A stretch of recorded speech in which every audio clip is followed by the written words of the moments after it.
You ever get that feeling in your gut, like something big is just around the corner? Lately, it seems like everyone I talk to, no matter where they're from, is just on edge. There's a weird electricity in the air, like we're waiting for a thunderstorm, but there's not a cloud in the sky. So, what's going on? Is this just a global case of the Mondays, or is there actually something deeper here? The news is a never-ending loop of tension. Wars, wild weather, leaders bickering over who gets the last slice of cake. Maybe it's no wonder people feel uneasy. Or maybe, just maybe, our collective intuition is picking up on something the headlines haven't quite spelled out yet. But here's the thing. Are we the first people to feel like this? My granddad used to say there's always been a sense the world could change overnight. Usually it doesn't. But sometimes it does. Did people in the 60s, the World War years, or way back in the Dark Ages feel this same buzz under their skin? And what about prophecy? Every generation seems to have its end is nigh crowd with hand-painted signs. But what if that urgency is more than fear? What if it's a call to pay attention? So, I want to know, why are so many of us sensing urgency right now? Is it just fear or something deeper? Did our ancestors feel this intensity? And could this feeling be connected to something bigger, maybe even prophecy? Let's figure out what our guts are trying to tell us. All right, picture this. Everyone's talking about the end of the world. Meteor showers, chaos, 4 horsemen galloping across the news feed. But is the apocalypse really just random madness? Or is there more to it than Hollywood would have us believe? Let me tell you, when it comes to the end times, nothing's by accident. It's not like God spun a roulette wheel and said, let's see what happens. No, these events are part of a larger divine plan, one that's been in motion since, well, the very beginning. See, the end times aren't just about destruction. They're about judgment, setting things right, restoration, making things new, and the fulfillment of prophecies that have echoed through centuries. It's a bit like cleaning out your garage. Things get messy before they get better. But why would there need to be an end at all? Think of it less as the world getting cancelled and more as a transformation. Like the final chapter of an epic story where every loose end gets tied up and every wrong is made right. So what's the ultimate goal here? It's not just chaos for chaos' sake. It's about God's plan for humanity, restoring a broken world and bringing hope, justice, and peace. Maybe the end isn't the end at all, but a new beginning. So, what do you think? Is the apocalypse destruction or transformation? And how does this all fit into the bigger picture of God's love for us? Wars, moral decline, societies shifting like sand dunes. Sounds familiar, right?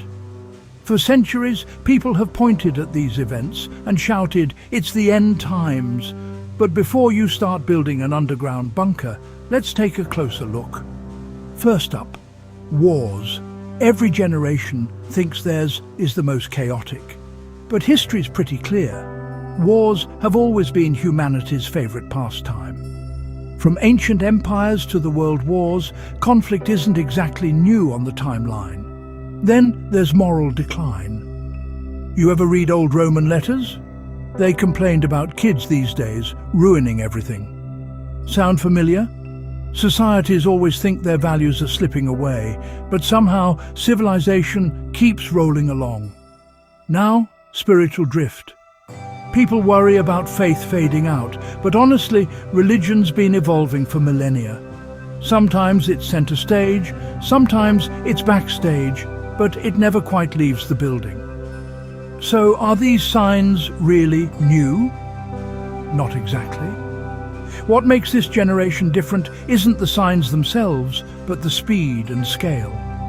Thanks to the internet, news travels faster, anxiety spreads wider, and everyone's got an opinion. Are the signs increasing in intensity? Maybe. Or maybe we're just noticing them more, with a front row seat to every disaster on the planet. So what comes after these early warnings? History says more change, more adaptation, maybe a little chaos, but usually not the end, just a new chapter. So are these the end times, or just another round of history repeating itself? You know, in times of chaos, it feels like everyone's got a miracle fix. Just follow me and everything will be peachy. But here's the twist, even the smartest among us fall for these slick promises. Let's be honest, when everything's up in the air, who doesn't crave a bit of certainty? That's when deception really shines. It's dressed up as hope, progress, or, my personal favourite, peace at any cost. The more confused the world, the easier it is for fake solutions to sneak in and take the spotlight. Why is that? Well, imagine you're lost in a fog. If someone shouts, "This way out," you'll likely follow, even if you've never met the bloke. Now, toss in a few clever words and a shiny suit, and suddenly he's a global leader. The real magic trick? Deception doesn't come with a label. It's subtle. It tells you what you want to hear, and it's so convincing because it feels good. Who wants to look under the hood when the paint's so glossy? But here's the kicker. All this confusion, someone's cashing in. The more noise and uncertainty, the easier it is for certain folks to grab power, sell fake solutions, and shape the world to fit their own plans. So, here's what I'm wondering. Why does deception hit the mark when the world's a mess? Could we actually embrace a false peace, blissfully unaware? What makes a lie so much easier to swallow than the truth? And, most importantly, who's really winning in this global game of smoke and mirrors? Crisis. It's a word that makes headlines, but it does something else too. It quietly pulls the strings behind the scenes. See, every time the world wobbles, governments and big institutions tighten their grip. Why? Well, because when things go sideways, people want someone to take charge. And that's when the rules start stacking up. Take a peek at history. Wars, more surveillance, rationing, new agencies popping up like mushrooms after rain. Economic crashes. Suddenly you've got restrictions on banks and temporary rules that somehow stick around longer than a British winter. Even pandemics, track and trace, emergency powers, a lot of for your own good. Now, I'm not saying these things never help. Sometimes they do. But have you noticed how rarely we roll them back? It's like adding another lock to your front door every time there's a burglary in town. Pretty soon you need a skeleton key the size of a cricket bat just to check your mail. Are we seeing it now? Absolutely. From social media monitoring to economic bailouts, the list gets longer every year. The real question, how much control are we willing to trade for the feeling of safety? And here's the kicker. Freedom rarely disappears overnight. It's more of a slow leak. One new rule, one extra form, a few more cameras. Nobody notices until suddenly we're all wondering, hang on, when did this become normal? So next time there's a crisis, ask yourself, what are we giving up? And is it worth it? Because history shows every crisis chips away, bit by bit, at the edges of our freedom. Imagine waking up to a world gone mad, streets empty, trust shattered, and fear hanging thicker than London fog. Throughout history, people have whispered about the worst of times. But this, my friend, is the nightmare they couldn't even dream up. So why is this period called the darkest hour? It's not just the suffering, though there's plenty of that. Chaos splits societies, neighbors turn into strangers, and persecution is a daily terror. Humanity faces a test like never before. Old rules vanish and survival instincts take the wheel. Who gets hit the hardest? Honestly, it's the folks you'd least want. Children, the elderly, anyone without power. The strong may scrape by, but the vulnerable are tossed into the deep end without a life vest. It's not exactly survival of the fittest, it's survival of the luckiest. How do people even endure? Some cling to hope, stubborn as a mule. Others band together, creating pockets of kindness in the chaos. But let's be real, most grit their teeth and hang on, finding humor in dark places. If you've ever laughed at a bad situation, you know what I mean. But what signals the absolute peak of suffering? It's when despair feels normal, when terror stops shocking you, and you catch yourself missing the good old days of ordinary problems. History's darkest hour isn't just about how bad things get, it's about how deep we dig to survive. So if you ever wonder how you'd fare, just remember, even in the darkest times, there's a stubborn spark that refuses to die out. You ever notice how chaos has a way of revealing what's really inside us? When the world seems to be spinning out of control, fear can feel as contagious as a bad haircut in a small town. But here's the thing, faith acts like a steady anchor in the storm, not just a blind hope, but a trust in something bigger, deeper, more real than the noise around us. Some folks get swept away by every headline, every rumor, every shadow in the dark. But those grounded in truth, they stand steady, like old oak trees that have seen a few winters. They're not immune to fear, but they don't let it drive the bus. So what actually separates those who stand from those who fall? It's not talent, luck, or even smarts. It's the quiet, stubborn decision to keep believing, even when it's tough, especially when it's tough. Strengthening faith means showing up every day, through honest prayer, real conversations, and maybe even a bit of laughter at our own stubbornness. Can faith really overcome fear? I say yes. Not because it erases the hard stuff, but because it gives you the guts to face it head on. And what does it mean to remain faithful to the end? It means sticking to what and who you know is true, no matter how loud the world gets. Faith outshines fear, not because it's easy, but because it's worth it. So ask yourself, what are you standing on? And is it strong enough to hold you when the storm rolls in? All right, picture this. You're deep into a story, could be a classic novel or binge-worthy series, and suddenly you feel it. The air shifts, everybody's on edge. You know something big is coming, but you're still caught off guard when, boom, that divine plot twist hits. But here's the magic. The climax isn't just chaos for chaos' sake.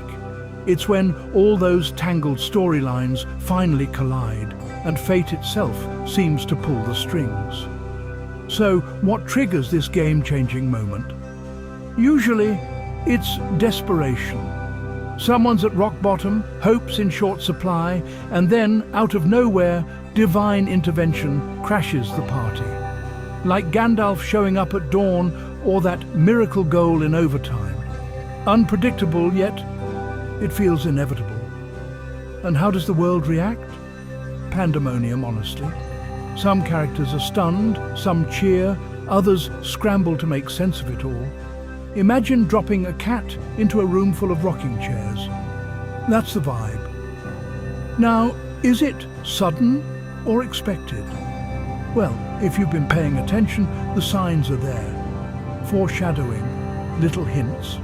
But the delivery? Always a surprise. It's like sneezing. You know it's coming, you just never know when. And what comes right after? Well, that's the fallout. The dust settles, truths come out, and everyone's scrambling to find their place in the new order. Heroes rise, villains might stumble, and the whole story shifts gears.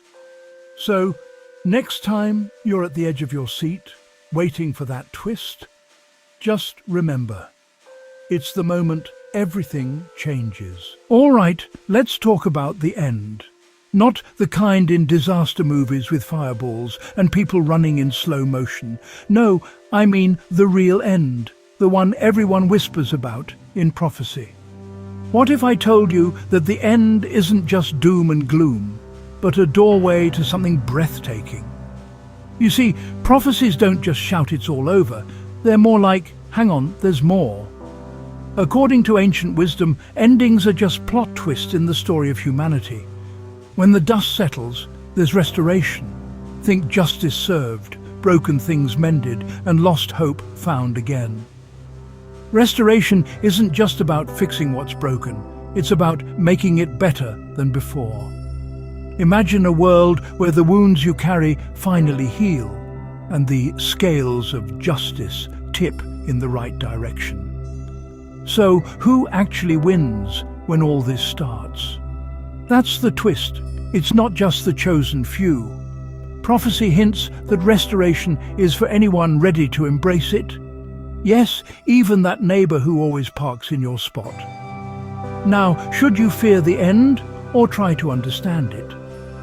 When you see it not as destruction, but as a fresh start, fear kind of loses its edge.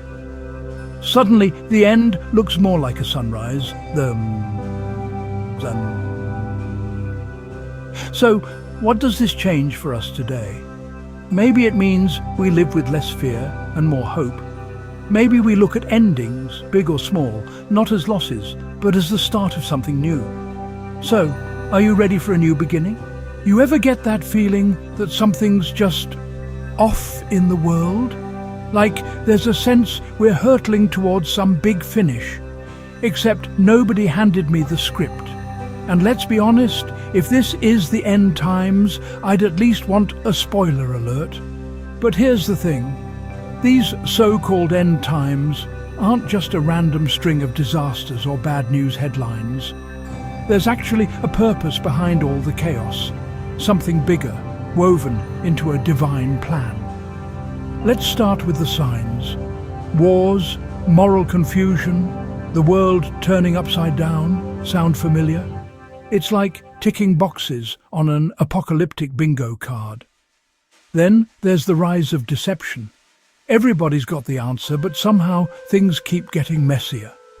False peace? More like a patch on a leaky boat.